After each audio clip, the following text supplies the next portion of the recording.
Air evolution. What are you breathing? I decided I am going to teach people how to make Louisiana real rice and gravy from scratch.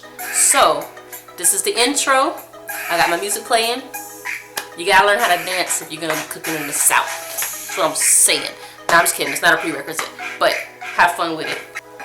What's up? Okay, I'm officially about to teach y'all how to cook real Louisiana rice and gravy from scratch. So get ready.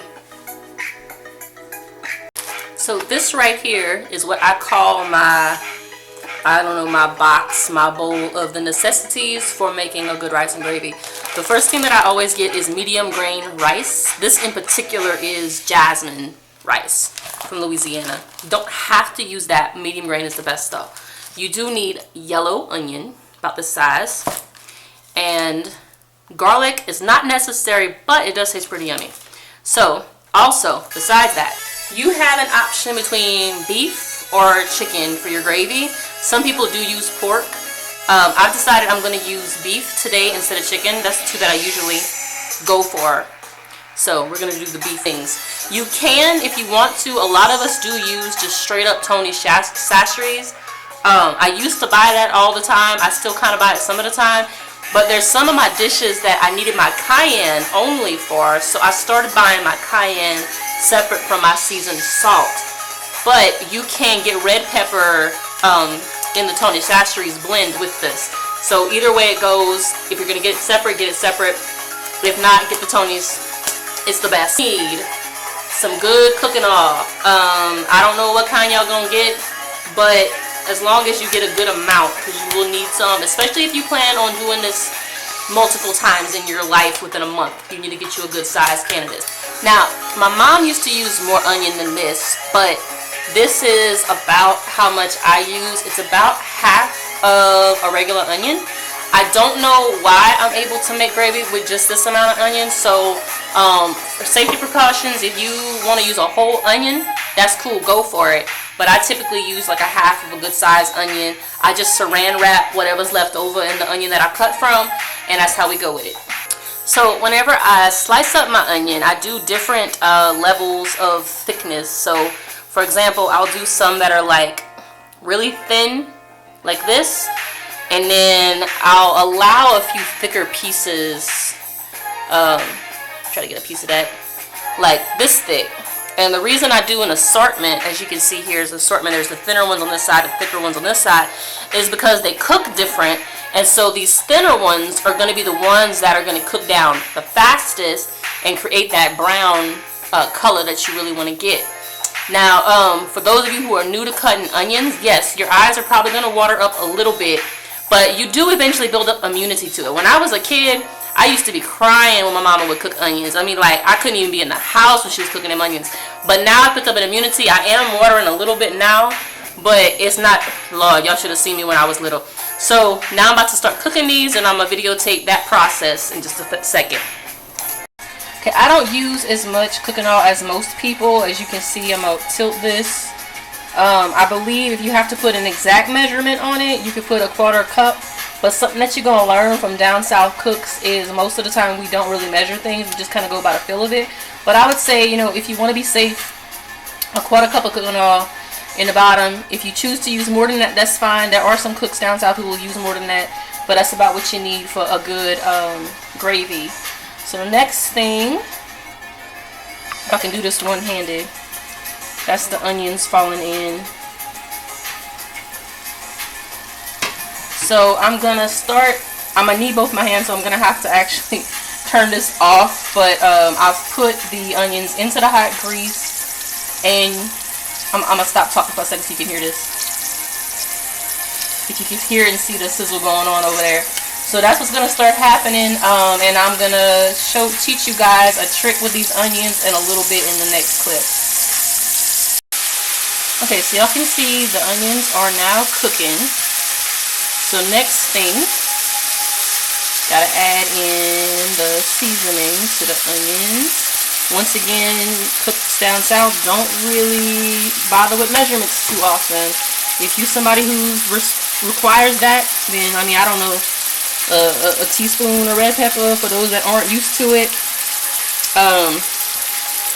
Maybe, you know, tablespoon for those who like them some spice. What I'm cooking here could probably feed 4 people. Is what we're doing, so that's what I would suggest. And then I'm adding the seasoning salt, which is proven to be a little bit more difficult than the cayenne was. I'm trying to do with this with one hand. Once again, about the same amount as what I suggested for your cayenne. So about a teaspoon, tablespoon max. It's probably too spicy for some people. But you know, we're not done with the seasoning process anyway, because once the gravy really gets cooking, you're going to have to do some taste tests along the way to see what you got to add and have it cook in there. Next thing I'm going to do is go ahead and start preparing my meat. So yes, I do start the onions before I prepare the meat because I want them to brown. Don't be afraid of the brown in the onions, okay? You're going to have to cook them to where they get brown. You're going to have to feel comfortable with potentially burning them. It is okay if some of these onions get burnt. That is totally acceptable because you want a brown gravy, and that's really where it comes from. Okay, so I wanted to show y'all how brown this had gotten before I even added my meat, just so y'all can see what I'm talking about. Also over here, I started preparing the meat. I diced up or chopped up 2 small cloves of garlic, like the little chunks that you get out of the big clove. And I've sprinkled on some cayenne and my seasoning salt that has the garlic and the salt in it. And I'm about to make some meatballs out of this. Probably some small meatballs because I want it to cook kind of quick and thoroughly. I don't want any red pieces left. Over here, I've got my cup of water, which is necessary when making a brown gravy. You start, yeah, like that. Just a little bit at a time because you don't want to lose the brown that you got going on in there. And I have not stirred this. That's the trick. A lot of people start stirring right away. I don't stir mine. I let them get brown and burnt before I start stirring it. Now I'm going to make the meatballs and put them in this. You want to keep it shallow so that the meatballs can cook thoroughly first. And then I will slowly start to add water a little bit at a time as the onions start to cook real good with the meat. Okay, so what's going on now? Maybe I could... yeah. So what's going on now is I'm allowing the gravy to just cook like it is. It's going to take a while. And what you do is you keep a spoon handy, you stir around a little bit, and then you add a little bit of water, maybe every 5 minutes, a little bit of water, stir it up. Then you can taste test it as you're doing this process. Taste test it once in a while. Make sure that the seasoning you added at the beginning is still enough, because as you're cooking the process, you're adding more water. It's kind of diluting that seasoning. So you want to make sure that that seasoning stays at the level that you like it for the saltiness as well as the spice. Now, I haven't shown you guys how to cook rice in this video because I already had some rice from last night. So I'm just going to reheat that rice to use again tonight. But you know, most people you can learn how to make rice. You can, if you don't know how to make rice, you can maybe go get the microwavable kind, whatever you gotta do. This is the hard part. The rice is the easy part. For those of you who don't know how to make rice in a pot, I'm gonna make a separate video to show you guys how to do this. So my finale clip for this video, I'm gonna show y'all what the finished product looks like. But I'm gonna have to let it cook. It takes a little time. You know, you just add your little bit of water, you stir it up. Come back later, add a little bit of water, stir it up. It should take maybe 20 minutes total for the meat as well as the gravy to get like you like it and to have enough to eat. So. Don't be not guarantee. You know, this is so fine. Oh yeah. Alright, so I'm adding this clip because as I was doing this video, it reminded me of back in the day when I was little. We used to watch that show right there. And at the end of it, he used to always take a little taste and he'd be like, oh yeah, that's good. So that's my shout out, nostalgic shout out to my childhood whenever that show used to come on. When I was, you know, I'm an 80s baby. So shout out. Okay, so this is the finished product. As you can see, it's still very brown. The meatballs are ready. They brown and cooked all the way through. That gravy is thick. That's the trick. That is always the trick. Is the brown starts at the beginning. You can't wait until the end to try to get the gravy to be brown. Don't try to add no roux mix to it. None of that. That's cheating. It don't taste the same anyway. We can always tell when we taste it that you're faking. So just go ahead and at the beginning, make sure you let the onions get brown. Don't stir it until them things get brown all the way through.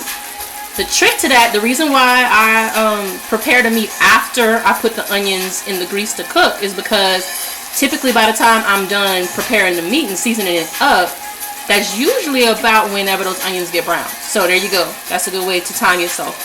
So I hope y'all enjoyed this video. Peace out. Actually, I forgot one thing. If y'all like the music that I was listening to while I was cooking tonight, check out Cloud9 Music's Hip Hop Beats Volume 1. That's what I'm listening to here. I bought it on Google Play. You could also buy it on iTunes. When I'm randomly dancing around the house, this is one of the albums that I listen to because it's just, man, just listen to it. And check out the finished product. Plate 1, plate 2. And that's a side of avocado that you guys are seeing in there because I'm trying to make sure this child gets her vitamins in her body. And me as well. Hey, I'm getting in your camera. I'm getting in your camera. No comments from the peanut factory. No. I see you. Don't turn off the camera. Why? What you gotta say? Oh my god. I don't know if anybody wants to hear that. It's good. Okay.